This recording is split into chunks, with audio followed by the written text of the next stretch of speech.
Tuhan. Shalom Bapak Ibu yang terkasih. Semuanya apa kabar?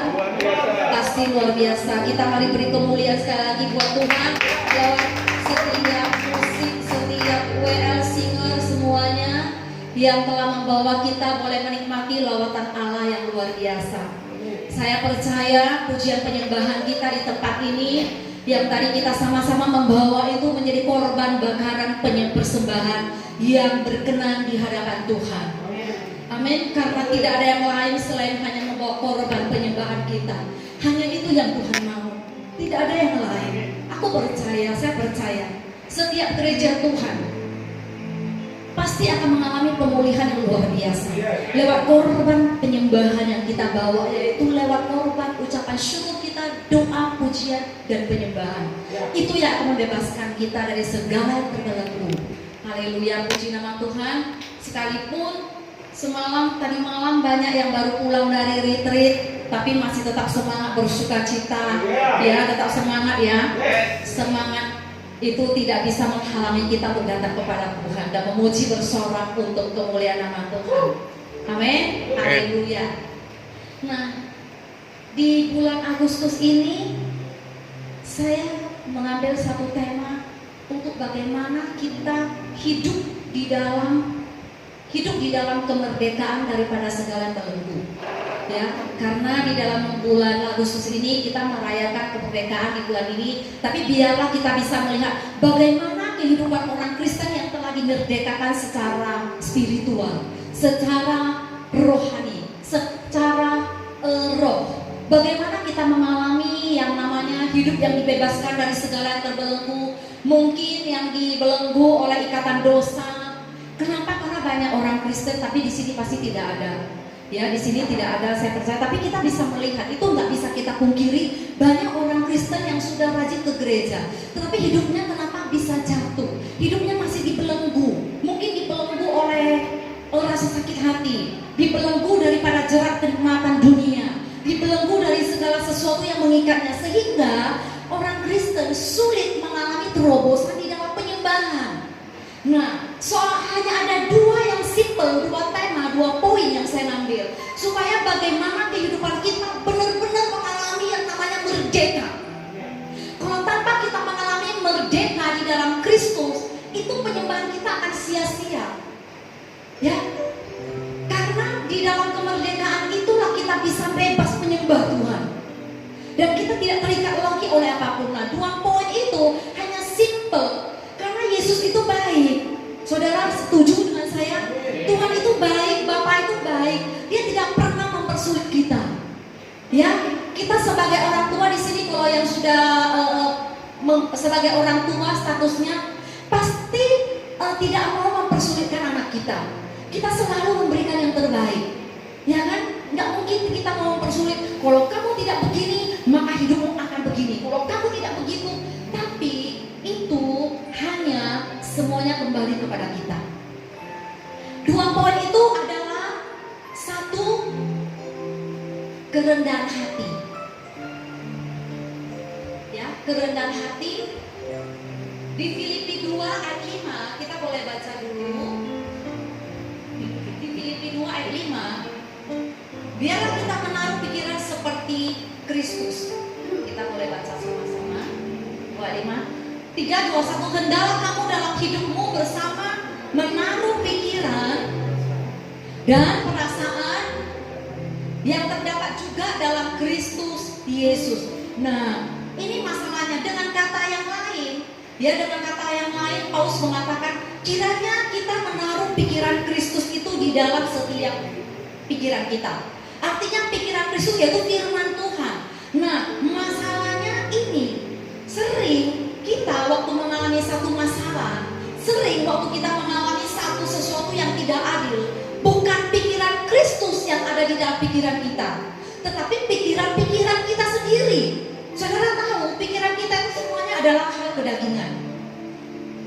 Nah, jadi masalahnya mau bagaimana supaya kita bisa menaruh pikiran itu seperti pikiran Kristus di dalam kehidupan kita. Kita perlu yang namanya kerendahan hati. Kita perlu yang namanya kerendahan hati.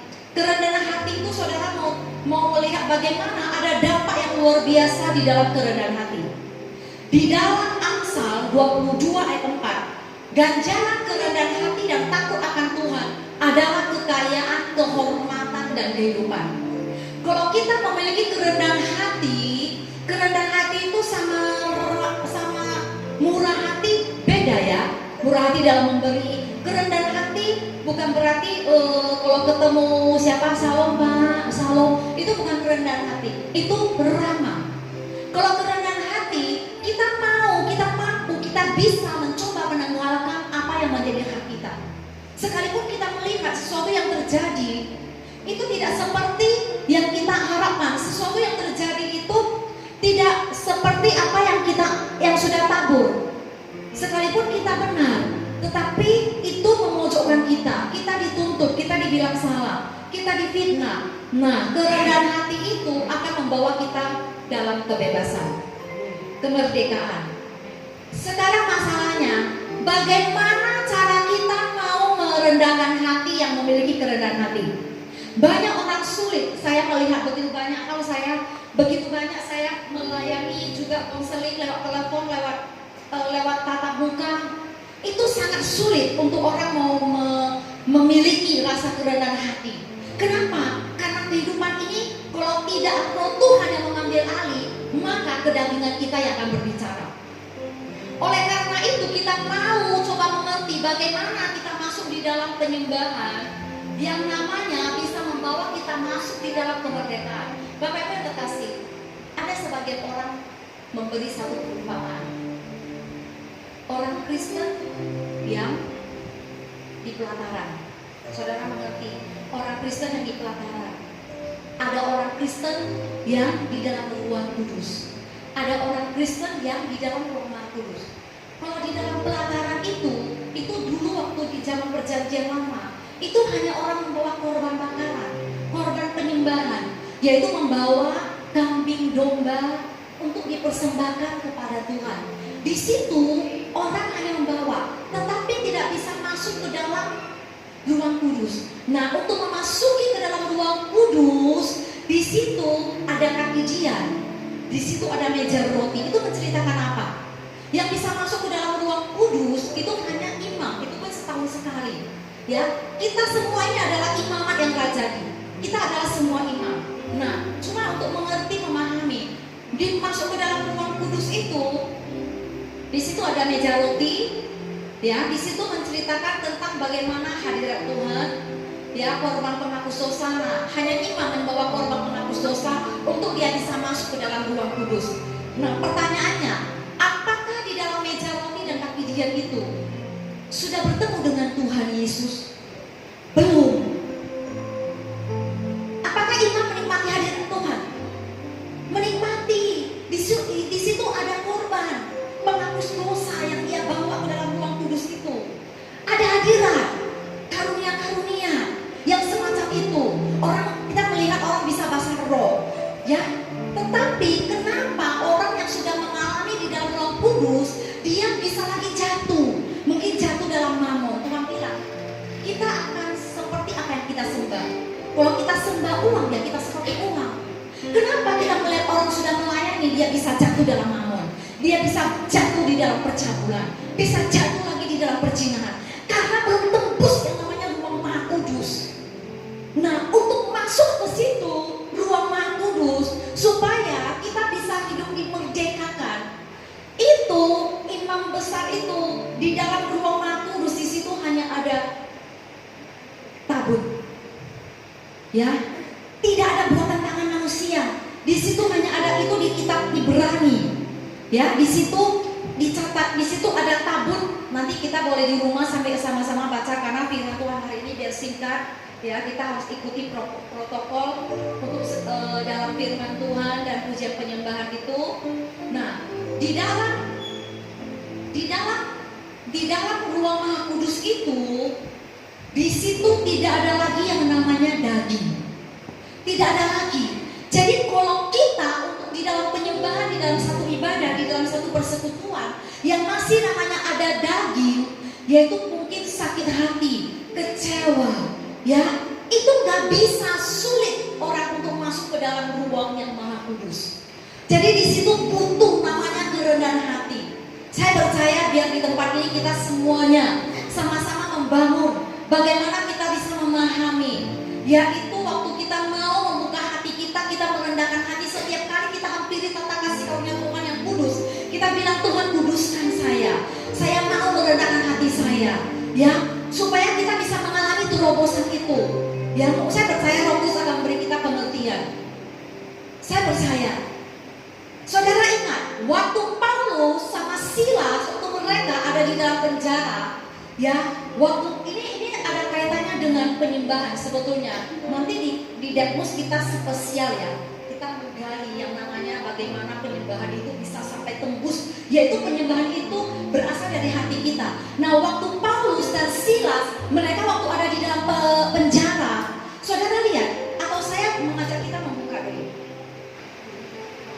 Kisah Rasul 16. Coba kita baca dulu Kisah Rasul.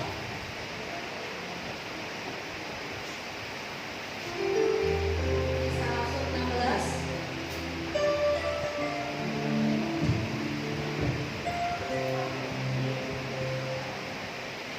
Ayat 25. Kisah Rasul 16.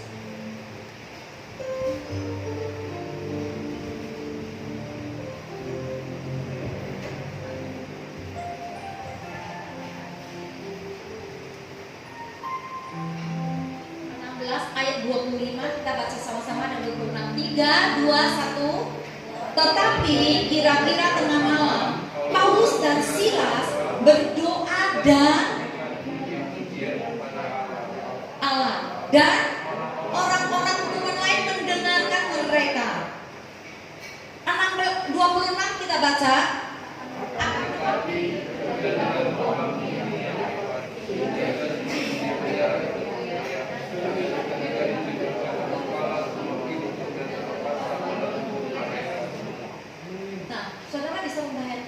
Waktu Paulus dipenjarakan bersama Silas, tiba-tiba waktu mereka mengangkat satu pujian, saudara bisa kan? Apakah di situ ada perlengkapan musik seperti di sini di dalam penjara? Pasti nggak ada. Penjara dulu sama penjara sekarang berbeda. Gak mungkin mereka memulai penyembahan pujian-pujian itu mereka persiapkan, enggak. Pasti itu spontanitas yang keluar daripada hati mereka.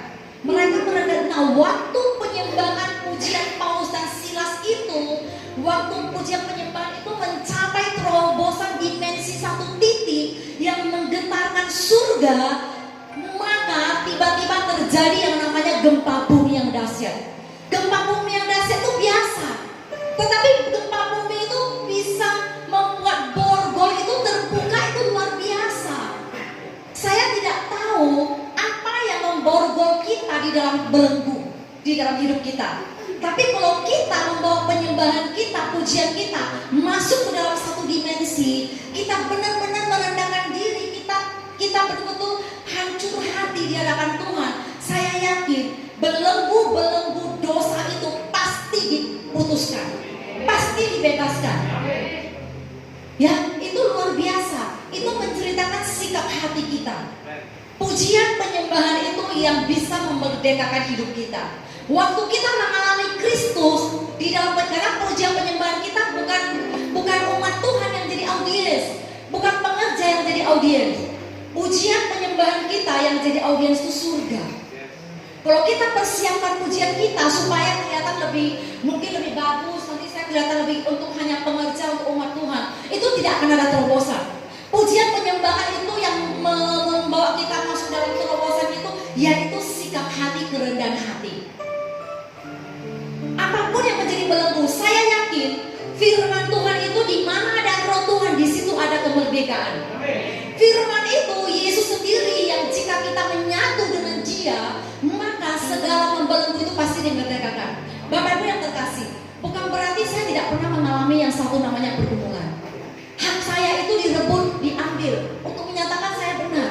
Tetapi oleh karena saya mengerti bagaimana saya mampu melepaskan yang namanya keakuan, kedagingan, keegoisan itu, yaitu waktu saya benar-benar tanggal keakuan itu dengan kerendahan hati, saya yakin maka roh Tuhan itu membawa kita masuk dalam kemerdekaan.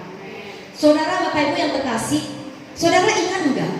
Waktu wanita yang berdosa, dia datang kepada Tuhan dengan memecahkan bulinya, membawa minyak narwastu. Bagaimana sikap wanita itu? Dia memecahkan buli-buli itu dan dia sujud mencium kaki Tuhan, dan dia memakai kepalanya meminyaki kaki Tuhan. Saudara setuju dengan saya? Gereja adalah mempelai wanita. Di dalam pengertian wanita yang bagaimana dia merendahkan hati itu juga adalah cermin daripada gereja yang Tuhan mau. Wanita itu kenapa dia memakai kepalanya meminyaki kaki Yesus? Supaya kepala itu, pikiran itu diisi dengan firman Tuhan. Ini pengertian yang begitu luar biasa buat saya, begitu dalam. Tuhan mau kita seperti wanita itu yang datang dengan hancur hati. Kita memecahkan itu, yaitu pujian penyembahan kita. Pujian penyembahan itu akan menjadi semerbak yang harum sampai ke tata kudusnya Tuhan, yaitu sampai surga menikmati. Saudara lihat, sampai malaikat itu menyapitnya. Kalau saudara membaca, itu begitu luar biasa. Tidak ada yang bisa menyapit, ya tidak ada bisa malaikat menyapit kecuali adalah rasa harum yang semerbak itu, yaitu kerendahan hati. Supaya kita itu tidak stagnasi. Kita sudah, saya percaya begitu banyak, udah puluhan tahun, tapi biarlah kita sama-sama terus mau semakin dewasa, semakin mengalami Tuhan. Mari kita sekali lagi angkat pujian itu, Bapa.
Seperti pujian kita, Bapa sentuh hatiku, ubah hidupku menjadi baru bagai emas yang murni. Kau membantu berjana hatiku. Sorry, saya merasakan pengurapan yang begitu kuat. Saya gak tahan dengan hadirat Tuhan.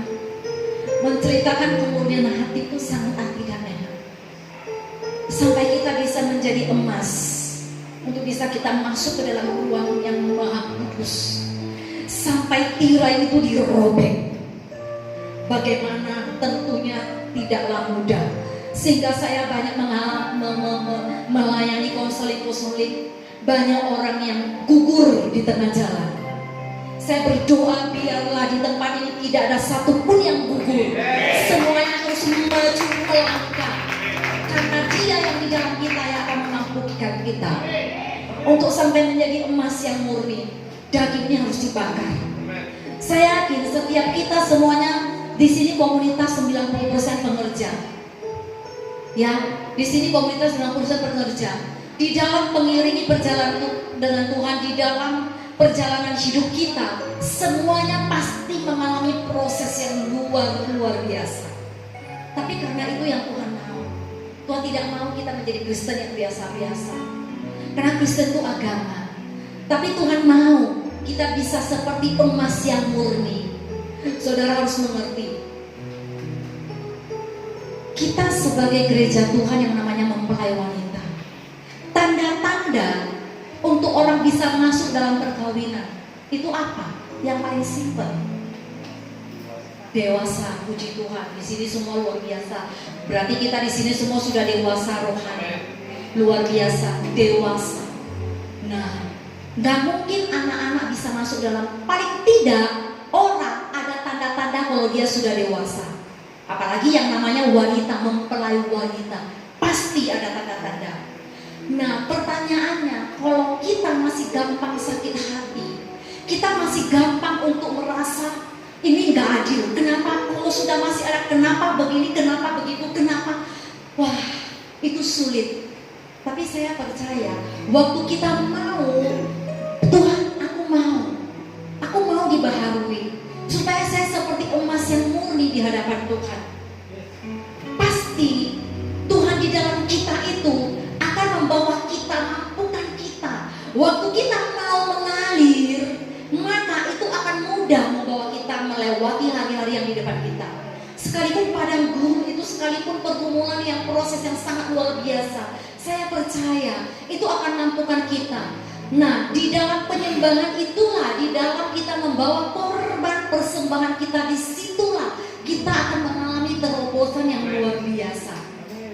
Di situ kita diuji kemurnian hati. Kita mari buka satu firman Tuhan di 1 Petrus 1 ayat 7. 1 Petrus 1 ayat 7. Kita baca sama-sama.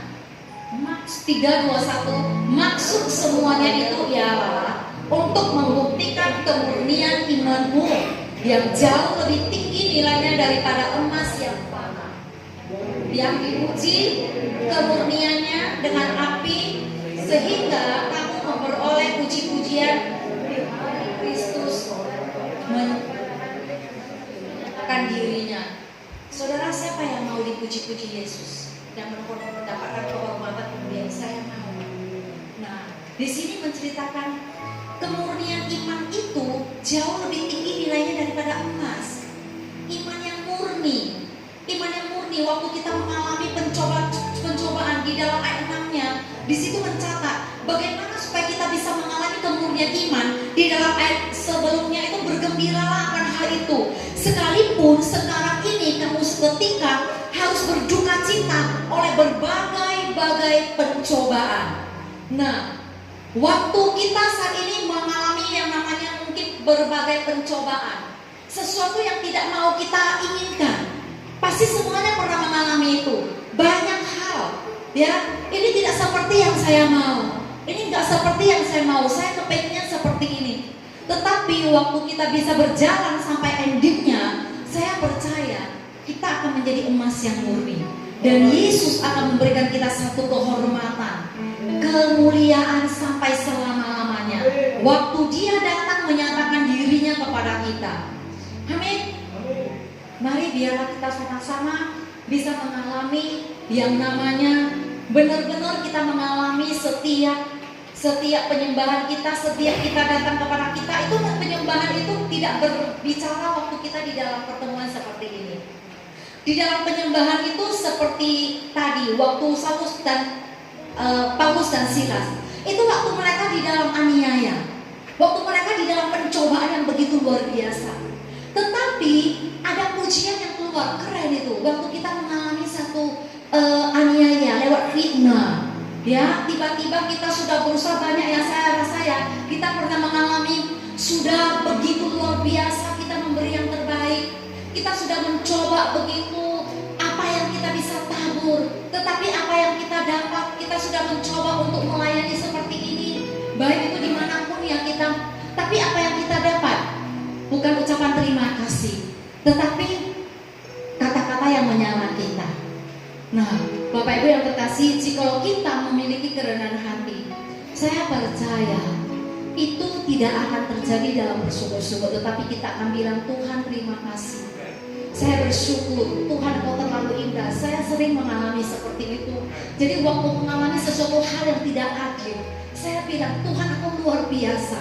Sakit, daging ini sakit, kita sudah berbuat yang terbaik, kalau saudara sudah memberi yang terbaik, baik doa, dana, daya, ya, waktu saudara dibalikkan, dijungkir balikkan, sakit. Tetapi waktu saudara datang menghampiri kata kasih yang Tuhan dengan ucapan syukur, maka belenggu sakit itu akan diputuskan. Itu gembok itu dilepaskan seperti Paulus dan Silas. Itu gemboknya itu terlepas. Itu sesuatu yang menggembok kita. Hati ini dipenjarakan. Itu pasti dibebaskan. Waktu kita bilang mau Tuhan, Engkau luar biasa Bapak, Engkau dahsyat, Engkau pakai dia, aku butuh dia, itu keren.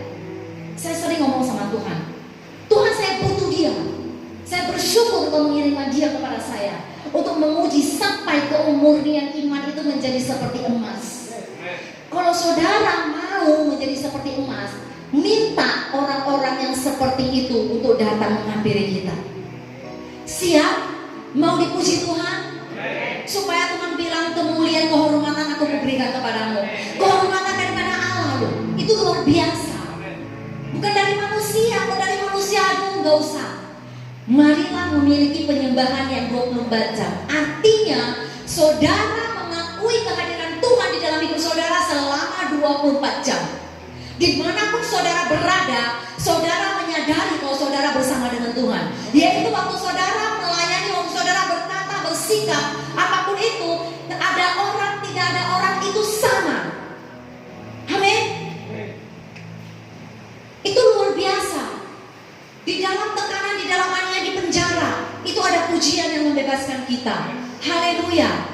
Mari saya mengajak kita sama-sama, biarlah kita terus merendahkan hati seperti wanita Kristus yang sebagai mempelainya Tuhan, itu merendahkan hati, menghancurkan, memecahkan itu semua kedagingannya. Itu buri-buri, itu minyak, itu urapan itu menjadi harum. Itu sekeliling ruangan itu menjadi semerbak yang harum. Karena wanita itu menghancurkannya dan merendahkan hati. Bapak Ibu yang terkasih, kita tidak mau berhenti sampai di sini kan. Kita mau waktu nanti kedatangan Maranatha. Yesus datang kedua kali itu dia sebagai hakim yang adil. Dia sebagai mempelai Kristus. Waktu datang pertama kali ke dunia, dia datang sebagai untuk penebus dosa, untuk membawa keselamatan bagi gerejanya, bagi umatnya, orang-orang pilihannya. Tapi waktu kedatangan mempelai pria yang kedua kali, dia datang sebagai hakim yang tidak pernah salah. Dia akan menghakimi, sekalipun ada hakim, mungkin ada hakim di tempat ini, dia yang akan menghakimi hakim yang ada di dunia itu. Saudara mau siap menjadi mempelai? Saudara ingat di dalam perumpamaan kedatangan Tuhan Yesus, ada dua wanita yang di penghilangan. Saudara ingat, dua wanita di dalam penghilangan, yang satu terangkat, yang satu tinggal. Wanita itu perumpamaan sebagai gereja Tuhan, yaitu saya dan saudara. Saya mau diangkat, saudara mau diangkat. Dua wanita itu sedang menghilang. Saudara mengerti artinya apa sedang menghilang? Mereka sama-sama sedang bekerja, mereka sama-sama sedang melayani. Dua wanita itu adalah cermin daripada gereja Tuhan. Sama-sama sedang aktif, tetapi yang satu terangkat, yang satu tidak. Kalau saudara boleh mengerti pemahaman yang begitu luar biasa, saya sangat bersyukur itu. Saya mau menjadi mempelai Kristus.